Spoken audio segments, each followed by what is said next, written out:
यहाँ एक माँ बैठी है, रीमा भदौरिया, पति का नाम है गिरिराज सिंह भदौरिया। मैं जिला भिंड की रहने वाली हूँ। गांव है शुक्लपुरा, ग्वालियर में रहती हूँ। मेरा मोबाइल नंबर ये है। कहीं बैठी हैं? कहीं बैठी हो तो हाथ हिला सकती हैं। बच्चा आया है क्या साथ में? पहले तो जो बच्चा इनका चले गया उस बच्चे का फोटो एलईडी पर आप लोग देख सकते हैं। 15 साल का बच्चा था। आप उस बच्चे को लेकर आ जाओ, आ जाओ।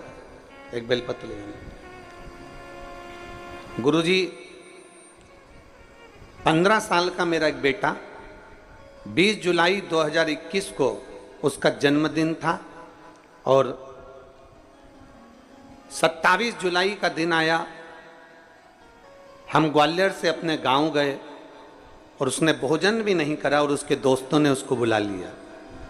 15 साल का मेरा बेटा, जब दोस्तों ने बुलाया, मेरा बेटा उनके साथ चले गया। सब तालाब के किनारे पर नहाने लगे, खेलने लगे। उसी बीच में मेरे बेटे का पांव फिसल गया और मेरा बेटा पानी में चला गया। 15 साल का मेरा बेटा जब पानी में चला गया, 3 घंटे तक उसको तालाब में ढूंढा गया, नहीं मिला। 4 घंटे तक ढूंढा गया, नहीं मिला। तब हम लोग हताश होकर घर आ गए। फिर घर पर वापस फोन आया कि तुम्हारा बेटा मिल गया, पर वो जीवित नहीं है, वो मर गया। मेरा 15 साल का एक बेटा चले गया, रो रो कर घर का बुरा हाल हो गया। अब करूं तो करूं क्या? जमीन पांव के नीचे से खसक गई, अब क्या करा जाए? तभी हमने कुबेरेश्वर बाबा के धाम में बाबा से विनती करी और टीवी के सामने बैठकर कथा श्रवण करी कि अब तुझे मेरा बेटा वापस देना पड़ेगा, चाहे कुछ भी हो जाए। डॉक्टरों के हिसाब से मुझे अब संतान नहीं हो सकती थी, डॉक्टरों के हिसाब से मुझे औलाद नहीं हो सकती थी, पर मैंने टीवी के सामने अपने पति के साथ बैठकर जब कथा का रसपान किया, बाबा को 1 लोटा जल चढ़ाना प्रारंभ करा, मंदिर में सफाई करना प्रारंभ करा, मंदिर के बेलपत्र लाकर नंदी के पास बैठकर खाना प्रारंभ करा। और डॉक्टरों ने कह दिया तब तुम्हें औलाद नहीं होगी, पर मेरे बाबा ने मुझे पुनः फिर एक बेटा दिया, उसका नाम मैंने शिवांश रखा है। पुनः उस बेटे का फोटो लगा रही हैं और वो बेटे को लेकर भी आ रही हैं।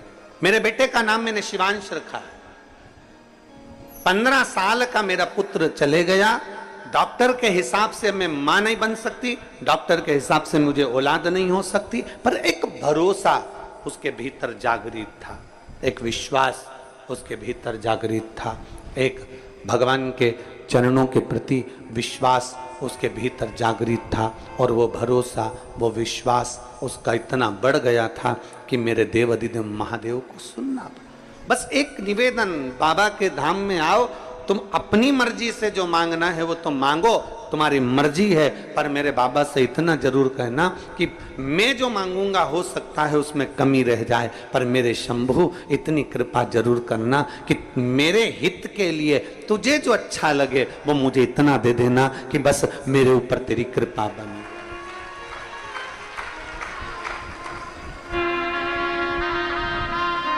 शंभु